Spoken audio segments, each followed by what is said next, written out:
Welcome, I'm Kugel, your host, and my guest is Megann Löffler, a talent acquisition manager at Headcount, specializing in life sciences. We'll talk about the changing pharma landscape, what companies are looking for right now, and how to choose the right career path for you. This episode will be significant for young professionals and graduates. Before we get to the talk, I want to remind you that Qualistory is now a GMP knowledge provider. We don't only provide training, but Qualistory.com is now a social GMP Q&A engine. So if you would like to ask questions about GMP, help others with theirs, or just browse, please visit www.qualistory.com. Now let's get to our talk with Megan.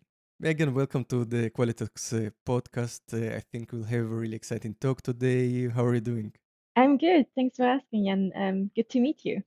You're working in life science recruitment for quite a bit now, right? So, what brought you to this industry and what do you love about it? I've studied engineering in the past, so I only have an A level in engineering, but I always had an interest for science. I never was a scientist myself, but that's why I wanted to stay close to it and do recruitment and in science, and more specifically in life science, because I think that's where the most of innovation is made. It's been a real pleasure to evolve in this industry and see all the changes in the landscape of the pharmaceutical industry so far. So, during your time there, what changes do you see in the industry? Because we know that the high tech industry and automotive they are really changing quite rapidly. In pharma, sometimes it looks that it moves slower, but do you feel a change in pace? Where are we going right now? When I started recruiting in life science, everything was very classical, and now we see a real change in terms of innovations, in terms of new therapies kicking in. If you read the news in the pharmaceutical industry, you always have new therapies. It's so interesting to read about these and understand where people innovate and the R&D that is made. And yeah, there is a real change about that, where in the past it was very much classical, what we know, and now I feel like innovation is popping in everywhere. And how does it impact the market? Does it have a huge impact on the market and those changes with new innovation, new uh, development of new drugs, new administration systems, and so on? So, how does it really impact the recruitment, the careers of people? When I talk to people, more specifically in quality, there's always this same sentence I hear. It's like, I want to work on biotechnologies. I want to work on biopharma, on innovation. I want to work on new therapies. And it's something I hear every day when I speak to my quality folks. There's obviously this interest from the candidate side and from the client side, um, from the company side. There is this need of person, but there's not necessarily already the knowledge in these therapies because it's something brand new. So they have to be really open to train people, to be open on people who maybe have just a similar background, transferable skills. The companies have to be open on somebody who doesn't have experience on these therapies yet, and maybe have a similar background or transferable skills. Or at the moment, I'm working on mRNA.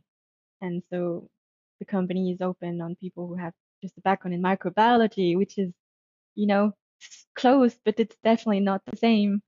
So there is this need of really for companies to be flexible and open on training people. And I think that's a huge investment to be made. So, do you see this change, especially in new graduates that come from the university, or do you see also some sway from uh, big pharma companies, small molecules? Do you see the move of Yeah, people that they want to transfer to smaller companies, to more innovative companies? Is there uh, also this influence? I see more and more graduates going into the direction of biotechnologies, biopharmaceuticals, willing to obviously already having in mind their career going into that direction.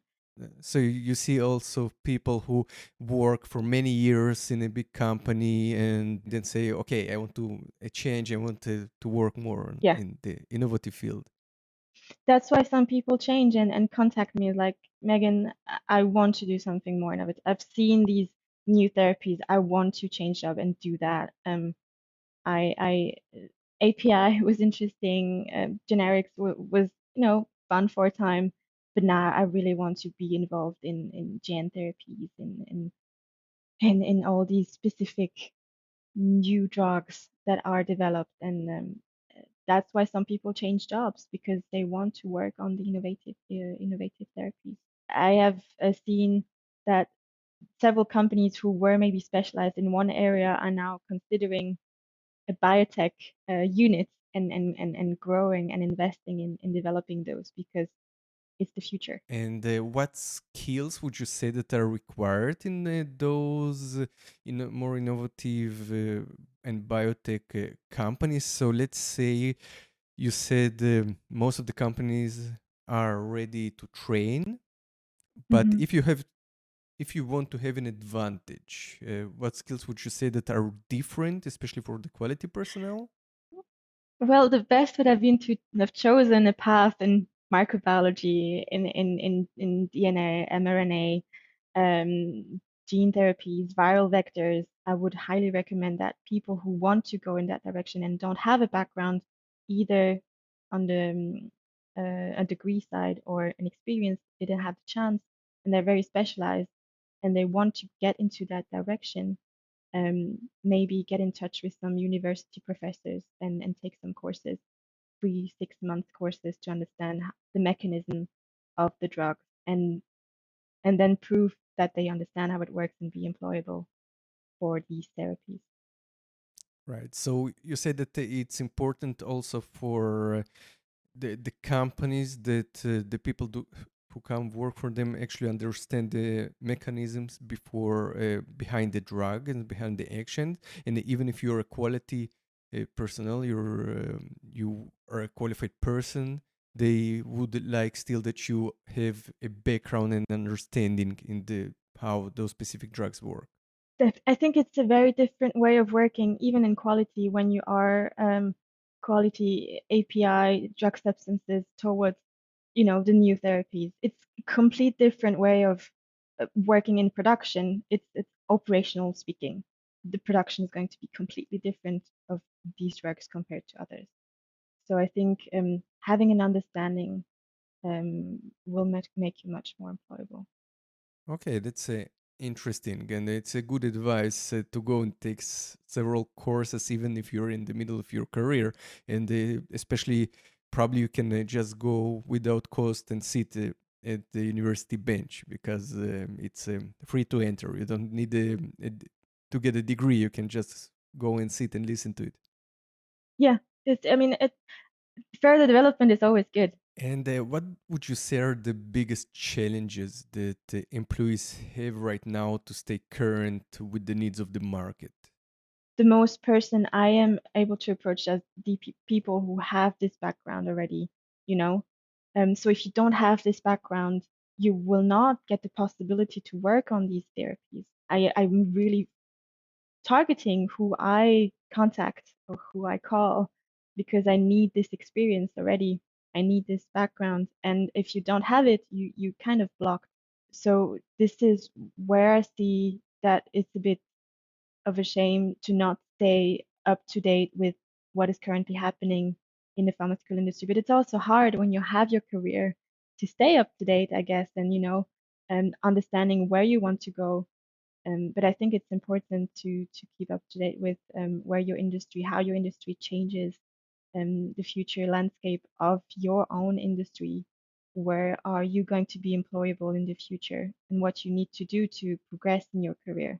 It seems that there is a balance between the experience that you need to have and Hmm. what the company is ready to teach you, right? So you Yes. said that some companies are open to train you, but Hmm. others want some specific experience. So, from your experience right now with different candidates, different companies, what are the skills that companies are ready to teach you, and what are the skills or experience that you must collect and come with because there is no chance without them?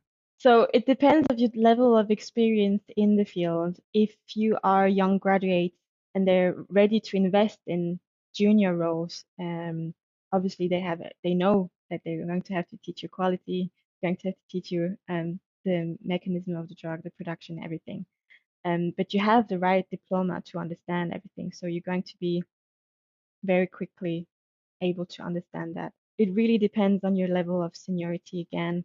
Either they're looking for strong people having a strong background in quality already and be up to speed in that field, and then having already an understanding of that kind of field. So the companies are ready to teach you the specificities of the drug, specificities of therapies. If they're looking for a senior person, if they're looking for a junior person, then obviously they're open to teach everything.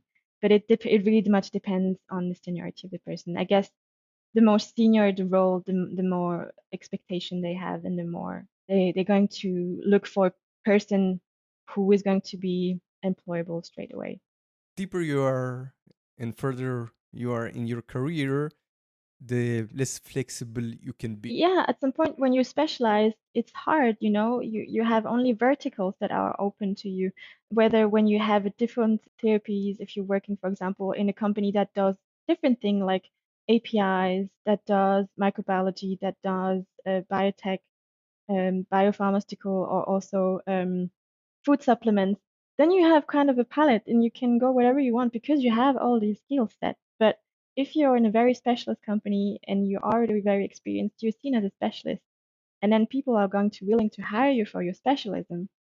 And then it's hard for you to say, well, I want to do that, but you're going to be paid and well paid for that. So it's whether you want to take the risk to take a step back in your career and say, okay, I'm going to take a more junior role, but in something that interests me in a different field, and then grow into that role. What is more popular required by companies? Specialist, The specialists. usually they really want specialists. Really a matter of who are you interviewing against, but also again it's always a personality question and motivation. But if in terms of motivation and personality we're speaking of two similar profiles, and a person has is a specialist and the person is a generalist, they're more likely to hire the specialist. So it is a struggle. It is really a struggle, and I understand why people are confused. So what you're saying, it's better to then for a better career to choose one path to specialize in, but it means that you really need to think about what you love doing. Because if you Yeah, specialize something that at the end you hate, it will be much difficult for you at to change. to change it. What I would recommend anyone through an industry like pharma is to stay up to date. I mean, we're all passionate about pharma. When you are in pharma, you have to be passionate about the industry, I guess. Is to really stay up to date with the news, with the new therapies and innovations that come out, and for you to understand or have a vision of where things are going to go, and potentially take further training throughout your career. So it's continuous development. We tend to forget as an employee is that we have a right to do that. We have a right to further development and further training. And I would highly recommend people to take these rights and take training that company pay in these new therapies, because these are professional modules which are in your CV, which qualify you. Some people take, I don't know, Six Sigma, or management training. But take technical training, scientific training to open doors if you want to change. And these are paid by the companies. Ask for them. This is your right. And that's really what I would suggest for people who are already experienced, who have a career that is already settled. Invest your training into scientific training for you to open doors if you want to change or do something more specific. From my experience in the pharma companies are really looking at the education of the person, and Hmm. sometimes less of the on the soft skills or the potential of the person at the long run, but they sometimes look specifically at your higher education, if you're a PhD or a master's degree and so on. So do you feel that right now it's maybe changing, that people get more opportunities even with lesser degrees if they show potential or some passion for the subject? So have you seen some change during your career? It depends on the type of company, depends on who you're working with. From a company to another, it's going to be completely different. A company A is going to look first on the CV, on your experience, and another company is going to look at your potential and who you are as a person and see like this is all something that the person can learn. Let's invest in that person. It really depends. As a recruiter, do you have also the feeling that sometimes the company chooses the wrong candidates that you put in front of them? Yes, it happens every time where you think this is the person they need and they take another person and we can be wrong. So sometimes I see a person being a great fit and they decide to hire another one. But most of the time, we know who is going to take the or get the job. You kind of get a feeling, but sometimes you get surprises and we're like, okay, I would have never expect that. It happens. Do you feel that sometimes the candidates ask too little about the company to understand their goals and the goals of the company? So they think they should, at your first conversation with you, should they ask, okay, what the company needs? What are my chances? And uh, Hmm. I'm looking for a company that invests in me rather than Hmm. a company that wants Yeah. experience. It's a two-way transaction. It's not only you looking for a job, it's also the company looking for a workforce. So it is like a relationship. It has to go both ways. What am I looking into a company? And that's what I'm here for. Often I ask a lot of questions, but it's not to get, obviously to get an answer, but it's most often to get the person in front of me to think.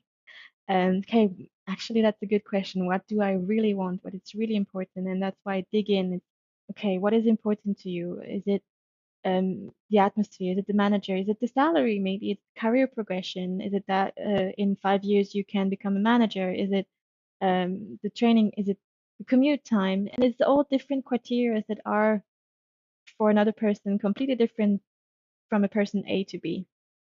And that's what we are here for as recruiters. It's to make people conscious of what is actually really important to me, and so maybe to guide them through to companies that are matching more their preferences than they would have been conscious of.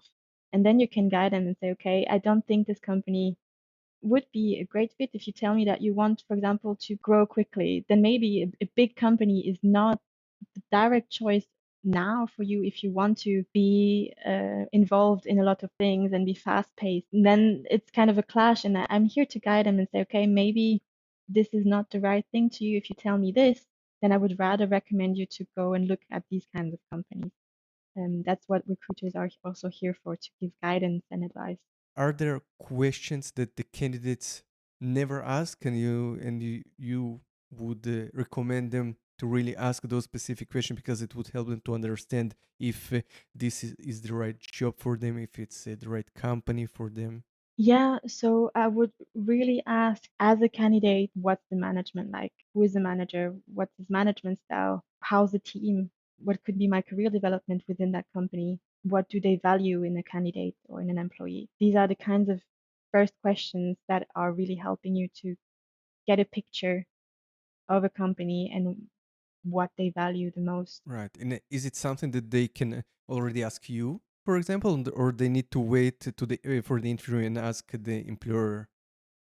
Sometimes we have enough. It depends. Um, we are working with some companies for several years where we know them by heart. We know everyone there. Some companies it's very fresh, and we've been working with them for 2 weeks. So we will tell you, it's unfortunately I don't have enough experience with them to give you all of these details. So I would recommend you to ask these to the HR manager, to the hiring manager. But if we have, we will obviously share. So you could already ask the recruiter, and if we do have the information, of course, we will share it and give our honest and transparent feedback so you can decide if this is something for you or not. It's such a delicate balance, and I think that sometimes people forget that it's a two-way transaction, and I think sometimes the employers themselves forget it that it's a two-way Hmm. transactions, and I think that many candidates feel that they don't have the power to ask questions. How is my team? Or can I take a walk at the office? Can I look at the dynamic of the Yeah, team? Right? So absolutely. I think it's something really important because you spend there almost all your day at the workplace, and you should feel comfortable there. But I think that not many times you get to know your team before Hmm. you step into the role, or to understand the management style This is of the true. manager. So do you think it's It's something that true. changes? Do some companies allow that? Yeah, I mean, definitely, and that's what we're here for, also to give advice and tell them like, hey, you should show that to show who you are to your candidates. You are also in competition with lots of other companies. Why should the candidate choose to work with you? You know, and this is like show them who you are as a team, show them who you are, what you can offer. Please do. It is so important, and that's what we hear of. We consult the companies and saying like show them, showcase who you are as a company, that it's great to work with you, that is what they can get, and your company atmosphere, your values, and to hire the right people.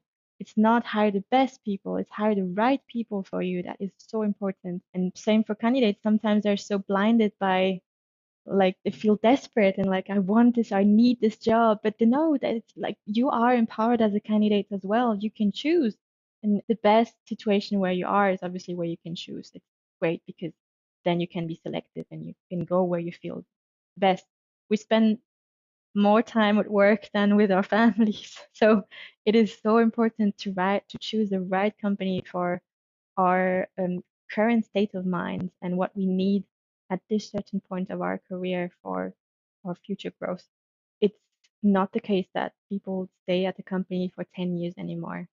Usually we see a switch of position, if not company, after 3 to 4 years. So it really reduced the time at being at the company. So really think, what do I want to achieve at this company for the next few years? What do I want to learn?